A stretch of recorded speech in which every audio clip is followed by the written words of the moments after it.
TDP, BJP, Janasena ఈ మూడు పార్టీల మధ్య పొత్తు పొడుపులకు 3 రోజులు పట్టింది. 3 అంటే 3 రోజుల్లోనే అవగాహన కుదిరింది. పొత్తుకు 3 పార్టీలు సిద్ధమైన ఏదో ఇంకేదో ఆశిస్తూ 3 పార్టీల మధ్య కొనసాగిన దోబూచులాటకు 3 రోజుల అనంతరం శుభం కార్డు పడింది.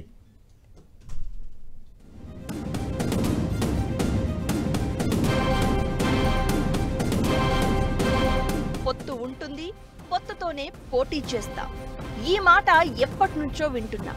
అయితే ప్రధాన పార్టీలు టీడీపీ, బీజేపీ ఎప్పుడూ ఇలాంటి బహిరంగ ప్రకటన చేయలేదు. కానీ పొత్తుల్లో కీలక భాగస్వామి జనసేనాని పవన్ మాత్రం ఎప్పుడూ ఇదే మాట చెబుతూ ఉండేవారు. పవన్ పదే పదే పొత్తుల ప్రస్తావన తెచ్చినా ఎక్కడో శంక కొట్టేది. కానీ ఈ నెల 7న మొదలైన చర్చలు 3 రోజుల తర్వాత కొలిక్కి వచ్చినట్లు టీడీపీ ఎంపీ కనకమెడల రవీంద్ర కుమార్ ప్రకటనతో క్లారిటీ వచ్చింది.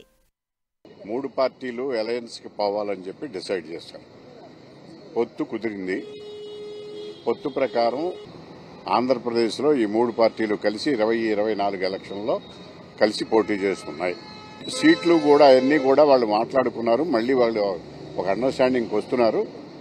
ఈ రోజు వరకు పొత్తు ఎన్డీఏతో చేరటం, పొత్తు పెట్టుకుని ఎన్నికల్లో పోటీ చేయటం, ముగ్గురు కలిసి పోటీ చేయటం అనేటటువంటిది ఫర్దర్ గా మీటింగ్స్ పెట్టుకుని అన్ని కూడా ఫైనలైజ్ చేస్తాం. టీడీపీ, జనసేన కూటమిలో చేరేందుకు బీజేపీ పెద్దలు ఓ నిర్ణయానికి వచ్చిన తర్వాత చంద్రబాబుకు ఢిల్లీ నుంచి పిలుపు వచ్చింది.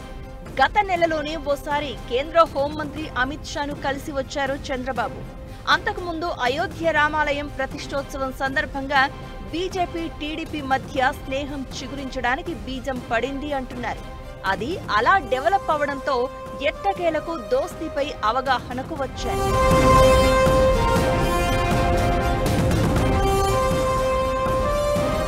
కేంద్రంలో ఎన్డీఏ కూటమిని బలోపేతం చేయడంలో భాగంగా టీడీపీతో జత కట్టడానికి సిద్ధమైన బీజేపీ పెద్దలు ఈ నెల 7న చంద్రబాబుతో 2వ దఫా చర్చలు జరిపారు.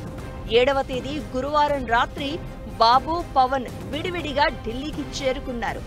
ఇద్దరు నేతలు కలిసి అదే రోజు రాత్రి 10:30కు కేంద్ర హోంమంత్రి అమిత్ షాను కలుసుకున్నారు. అదే సమయంలో పొత్తులపై తన మనసులో మాట చెప్పేశారు చంద్రబాబు. బీజేపీ, జనసేనకు కలిపి 8 పార్లమెంట్, 30 అసెంబ్లీ సీట్లు ఇస్తామని ఆఫర్ చేశారు. సుమారు గంటన్నర పాటు జరిగిన ఈ భేటీలో తమకు గరిష్టంగా ఎంపీ సీట్లు కేటాయించాల్సిందిగా కోరారు అమిత్ షా. కేంద్రంలో ప్రధాని మోదీ వేవ్తో మరోసారి గెలుస్తామని, కానీ 370 సీట్లు సొంతంగా నెగ్గాలనే ప్రధాని మోదీ కలలను నిజం చేయడానికి ఎక్కువ సీట్లు ఇవ్వాలని కోరారు అమిత్ షా.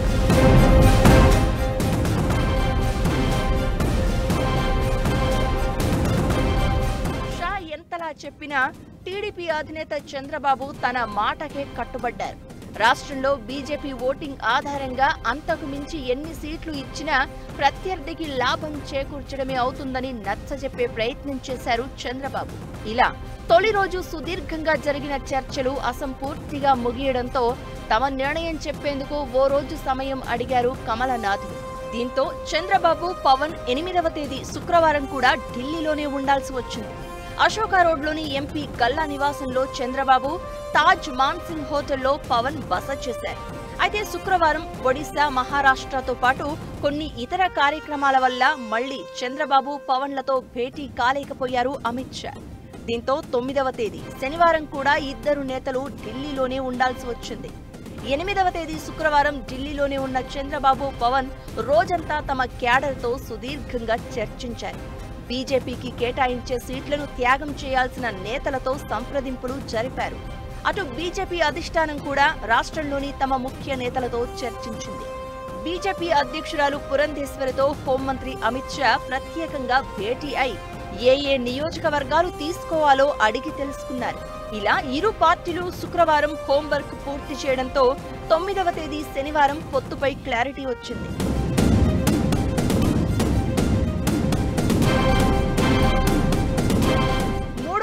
సుమారు 50 నిమిషాల పాటు అమిత్ షా, జేపీ నడ్డాలతో చంద్రబాబు, పవన్ భేటీ అయ్యారు. చంద్రబాబు ముందుగా ప్రతిపాదించినట్లు 30 అసెంబ్లీ, 8 పార్లమెంటు స్థానాలపైన 3 పార్టీల మధ్య అవగాహన కుదిరింది. అయితే బీజేపీ కోరినట్లు ఎక్కువ పార్లమెంటు స్థానాలిచ్చేందుకు జనసేనాని పవన్ ఒక సీటును త్యాగం చేయాల్సి వచ్చింది.